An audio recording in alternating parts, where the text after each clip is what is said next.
Hello friends, this is Panjwani again. Friends, user sign up page को हम complete करते हैं। तो फर्स्ट नेम और लास्ट नेम के बाद यूज़र की मुझे और भी इंफॉर्मेशन लेना है, जैसे कि contact number, email ID, password, confirm password. तो हम एक और रो क्रिएट करते हैं। इसको मैं कॉपी कर लेता हूँ एंड इसको मैं, ये हमारा रो यहाँ पे एंड हो रहा है। ओके, तो यहाँ से यहाँ तक मैंने कॉपी किया एंड एक और रो में क्रिएट करता हूँ। और इस बार मैं दो कॉलम नहीं क्रिएट करना चाहता हूँ, एक ही कॉलम रखना चाहता हूँ। तो इसका साइज मैंने 12 दे दिया। ओके, और यहाँ पे मैं लिख देता हूँ कॉन्टैक्ट नंबर। यूज़र से हमें उसका कॉन्टैक्ट नंबर एंटर करवाना है, तो यहाँ पे लेबल दे दिया कॉन्टैक्ट एंड यहाँ पे मैं नाम दे देता हूँ, इसका नेम दे देता हूँ कॉन्टैक्ट। ओके, प्लेस होल्डर में हम लिख देते हैं एंटर कॉन्टैक्ट नंबर।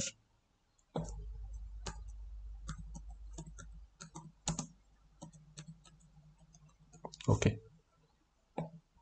इसको मैं एक बार चेक कर लेता हूँ। तो ये आप देख रहे हैं एक और रो क्रिएट हो गई और यहाँ पे एक टेक्स्ट बॉक्स आ गया और ये पूरा 12 साइज का आ रहा है, मतलब दो कॉलम नहीं है, यहाँ पे ओनली सिंगल कॉलम है और उसमें एक ही टेक्स्ट बॉक्स है। तो इस तरीके से मैं एक और रो क्रिएट करता हूँ, फॉर्म रो, एंड उसके अंदर एक कॉलम 12 साइज का, जिसमें हम यूज़र से उसका ईमेल एड्रेस एंटर करवाएंगे। तो लेबल पे मैंने लिखा ईमेल एड्रेस या फिर ईमेल आईडी एंड नेम में मैंने यहाँ पे दे दिया ईमेल। ठीक है, नेम में आपको जो भी देना हो आप दे सकते हो। ये जो नेम में हम वैल्यू दे रहे हैं वो हम कहाँ यूज़ करेंगे, जब हम फॉर्म का डेटा रिसीव करेंगे। ठीक है, जब हम फॉर्म को सबमिट करेंगे तो हमें डेटा रिसीव करना होगा, तो ये नाम से ही हम आइडेंटिफाई कर पाएंगे कि किस कॉलम का डेटा हमें रिसीव हो रहा है। ओके, एंड यहाँ पे हमने प्लेस होल्डर दे दिया एंटर ईमेल एड्रेस। तो यहाँ पे मैंने लिखा enter email address. Okay, and again मैं इसको भी चेक करता हूँ। ओके, तो ये भी परफेक्ट है। उसके बाद मैं यूज़र से पासवर्ड एंटर करवाना चाहता हूँ और पासवर्ड में यूज़र से 2 बार एंटर करवाना चाहता हूँ, एक बार पासवर्ड और एक बार कंफर्म पासवर्ड। तो हम यहाँ पे कुछ वैलिडेशन भी लगाएंगे पासवर्ड और कंफर्म पासवर्ड की वैल्यू सेम रखने के लिए। ओके, तो मुझे 2 कॉलम्स क्रिएट करने हैं, तो मैं ऊपर वाला जो मेरा फर्स्ट नेम और लास्ट नेम के लिए मैंने रो बनाया था उसको मैं कॉपी कर लेता हूँ, क्योंकि फिर से मुझे 2 कॉलम्स को क्रिएट करना है। ओके, अब यहाँ पे आके मैं पेस्ट कर देता हूँ एंड यहाँ पे मैंने लिखा पासवर्ड और उसके नीचे मैंने लिखा confirm password. Password and confirm password, नाम में इसका दे देता हूँ पासवर्ड, PWD दे दिया पासवर्ड का शॉर्ट फॉर्म में, एंड कंफर्म पासवर्ड का मैं शॉर्ट फॉर्म में यहाँ पे दे देता हूँ C password. Enter place holder, तो यहाँ पे मैं लिख देता हूँ एंटर पासवर्ड एंड यहाँ पे लिख देता हूँ enter password again. Okay, and एक बार रिफ्रेश करता हूँ। ओके, तो आप देखोगे ये 2 टेक्स्ट बॉक्स एक रो के अंदर आ चुके हैं। अब मुझे यूज़र से उसका जेंडर इनपुट करवाना है, तो यूज़र से जेंडर इनपुट करवाना है तो हम रेडियो बटन बनाएंगे। ठीक है, तो मैं इसी को कॉपी करता हूँ एंड नीचे में पेस्ट कर देता हूँ। अब जो रेडियो बटन में बनाऊंगा तो वो कस्टम रेडियो बटन बनाऊंगा, तो उसमें कुछ CSS की क्लासेस मुझे यूज़ करना पड़ेगा। एक बार मैं सिंटेक्स चेक भी कर लेता हूँ कि कस्टम रेडियो बटन का क्या सिंटेक्स होता है, क्या क्या क्लासेस हमें यूज़ करना है। तो मैं यहाँ पे लिख देता हूँ custom radio button, custom radio button bootstrap. Okay, bootstrap 4। ठीक है, जस्ट मैं आपको दिखाना चाहता हूँ कि कौन कौन सी क्लासेस वगैरह यूज़ करते हैं इसमें। ओके, तो थोड़ा सा इसको हम नीचे करते हैं, कस्टम चेकबॉक्स, देन आफ्टर आप देख रहे हो कस्टम रेडियो बटन। तो यहाँ पे ये सब बताया, to create a custom radio button wrap a container element like div. ठीक है, डिव के अंदर हमें रखना है, और डिव जो हमारा रहेगा उसमें कस्टम कंट्रोल, कस्टम रेडियो, ये क्लासेस हम यूज़ करेंगे। एंड उसके बाद then add the custom control input to the input with type equal to radio. फिर हम input type equal to radio का यूज़ करेंगे और उसमें ये वाली क्लास को यूज़ करेंगे। ठीक है, ओके, सो हम क्रिएट करते हैं, यहाँ पे नीचे वैसे कोड दिया हुआ है। ठीक है, इसका आउटपुट कुछ इस तरीके का आएगा। ओके,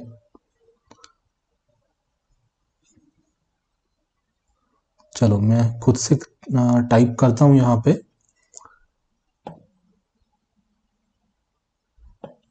तो ये हमारा डिवीज़न है और इसके अंदर मुझे क्रिएट करना है। ओके, तो ये सब मैं हटा देता हूँ यहाँ से, फिर से मैं इसको स्टार्टिंग से क्रिएट करता हूँ। ओके, तो जैसा कि वहाँ पे लिखा था, हमें हमारा ये डिव है, एंड डिव के अंदर हम सबसे पहले तो लेबल लेते हैं। ठीक है, लेबल के अंदर मैंने यहाँ पे लिखा जेंडर, एंड उसके बाद हम एक डिव टैग का यूज़ करते हैं, जैसा कि हमने अभी रीड किया था।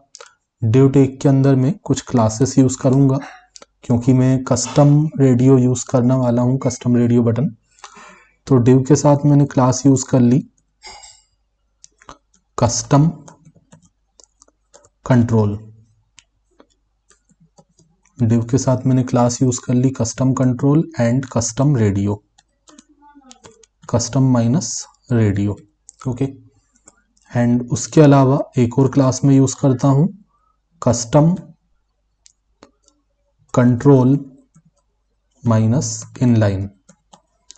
ओके, एंड देन आफ्टर मैं यहाँ पे लिखता हूँ input type equal to radio. तो मैंने यहाँ पे लिखा input type equal to radio, और उसके साथ भी हमें कुछ क्लासेस यूज़ करनी है। क्लासेस यूज़ करने से पहले मैं इसका आईडी दे देता हूँ। तो आईडी मैंने दे दिया custom radio inline, custom radio inline. जो भी आपको आईडी देना हो, तो मैंने आईडी दे दिया कस्टम कंट्रोल इनलाइन, एंड इसका नाम दे दिया मैंने gender. Okay, then after classes हम यूज़ कर लेते हैं बूटस्ट्रैप की। तो मैंने बूटस्ट्रैप की क्लास यूज़ कर ली कस्टम, कस्टम की स्पेलिंग गड़बड़ है यहाँ पे, custom and custom control input. जैसा कि अभी हमने W3 स्कूल वेबसाइट में देखा, वैसा ही मैं कोड यहाँ पे कर रहा हूँ, एंड इसका वैल्यू में दे देता हूँ मेल। ओके,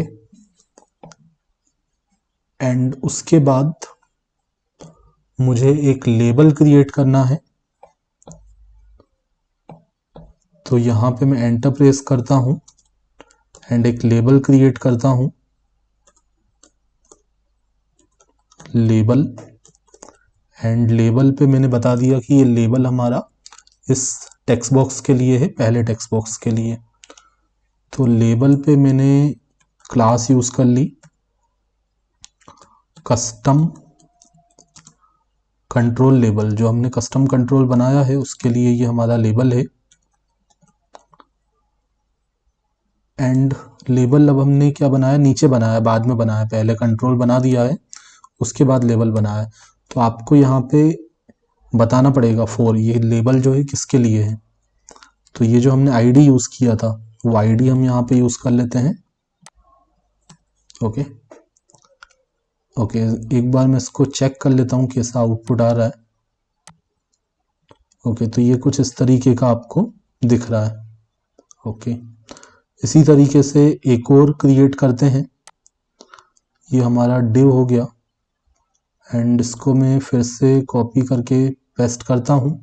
एक बार मैं चेक कर लेता हूँ, custom control, custom minus radio and custom minus control minus inline. ठीक है, ये सारी मैंने क्लासेस यूज़ कर ली। इनपुट टाइप रेडियो, नेम मैंने दे दिया जेंडर और यहाँ पे लिखा custom control input. Okay, and इसको मैं कॉपी करता हूँ और फिर से मैं पेस्ट कर देता हूँ इसको, क्योंकि 2 रेडियो बटन मुझे बनाने हैं।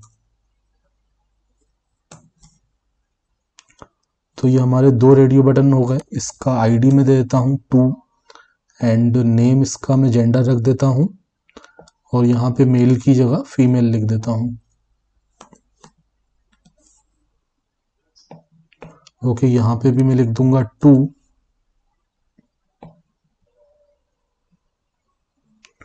तो ये हमारे 2 रेडियो बटन क्रिएट हो चुके हैं।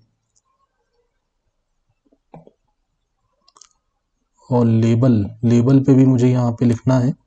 यहाँ पे मैं मेल लिखता हूँ और यहाँ पे मैं फीमेल लिखता हूँ। ओके, अब मैं इसको रिफ्रेश करता हूँ। ओके, तो अब ये परफेक्ट आ रहा है एंड यहाँ पे मुझे ये कंफर्म पासवर्ड नहीं दिखाना। ठीक है, यहाँ पे मुझे यूज़र से इमेज इनपुट करवाना है। तो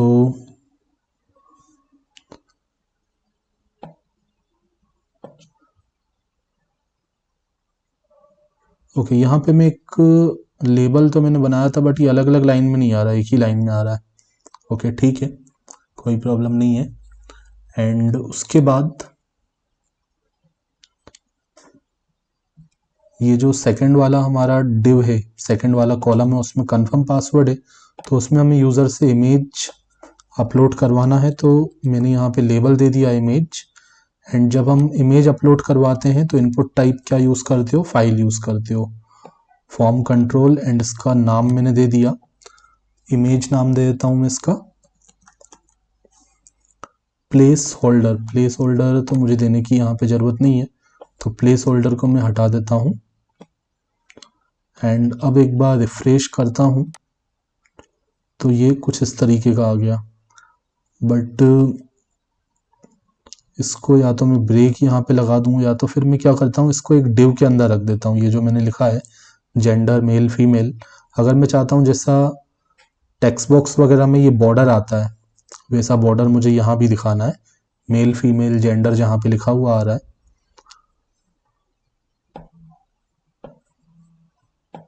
तो ये जो हमने दोनों रेडियो बटन बनाए हैं इसको मैं एक डिव के अंदर रख देता हूँ। ओके, तो यहाँ पे मैं एक डिव टैग लगा देता हूँ। डिव को यहाँ पे क्लोज नहीं करना है मुझे।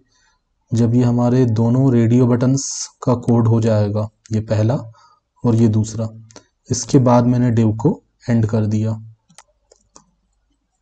डिज़ाइन आप अपने अकॉर्डिंग जैसा रखना चाहते हैं वैसा भी कर सकते हैं। एंड क्लास मैंने यहाँ पे यूज़ कर ली, सॉरी क्लास नहीं, मैं यहाँ पे CSS का यूज़ कर लेता हूँ। तो मैं यहाँ पे इनलाइन CSS का यूज़ करूँगा। तो मैं चाहता हूँ कि जैसे टेक्स्ट बॉक्स वगैरह में बॉर्डर आता है तो मुझे यहाँ पे ही बॉर्डर देना है। तो मैंने बॉर्डर दे दिया 1 pixel solid light grey. Okay, and उसके बाद मैंने यहाँ पे पैडिंग दे दिया 5 पिक्सल का एंड बॉर्डर का रेडियस दे दिया, बॉर्डर रेडियस कॉलन 6 पिक्सल। ठीक है, तो ये स्टाइलिंग मैंने की, देखते हैं कैसा आउटपुट आता है। ओके, तो क्योंकि हमने डिव का यूज़ किया तो यहाँ पे ये लाइन ब्रेक अपने आप आ गया। एंड ये आप देख रहे हैं जैसे टेक्स्ट बॉक्स वगैरह में बॉर्डर था वैसा बॉर्डर यहाँ पे भी आ गया। ठीक है, पैडिंग अगर थोड़ा सा और इंक्रीज करना है तो और भी इंक्रीज कर सकते हैं। जैसे मैं यहाँ पे कर देता हूँ 6 पिक्सल।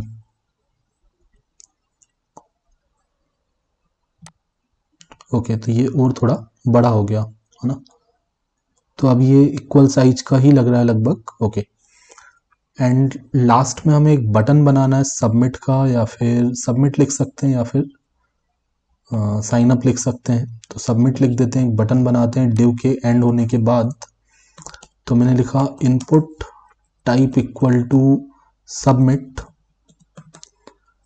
एंड वैल्यू अगर मुझे सबमिट ही रखना है तो मुझे अलग से वैसे लिखने की ज़रूरत नहीं है, बट मैं एस को अगर कैपिटल रखना चाहता हूँ तो मुझे वैल्यू एट्रीब्यूट का यूज़ करके यहाँ पे देना पड़ेगा। बाय डिफ़ॉल्ट सबमिट के बटन पे सबमिट लिखा हुआ आता है। ओके, तो इसमें कुछ क्लासेस यूज़ करते हैं ताकि ये हमें कलरफुल दिखाई दे एंड ये कैसा हो जाए, रिस्पॉन्सिव हो जाए। तो बटन प्राइमरी या बटन सेकेंडरी, बटन डेंजर, बहुत सारे क्लासेस होते हैं हमारे पास। ओके, तो ये इस तरीके से आ गया। ठीक है, बटन को थोड़ा बड़ा करना है या फुल विड्थ का करना है तो वो आप अपने अकॉर्डिंग और डिज़ाइन इसको कर सकते हैं।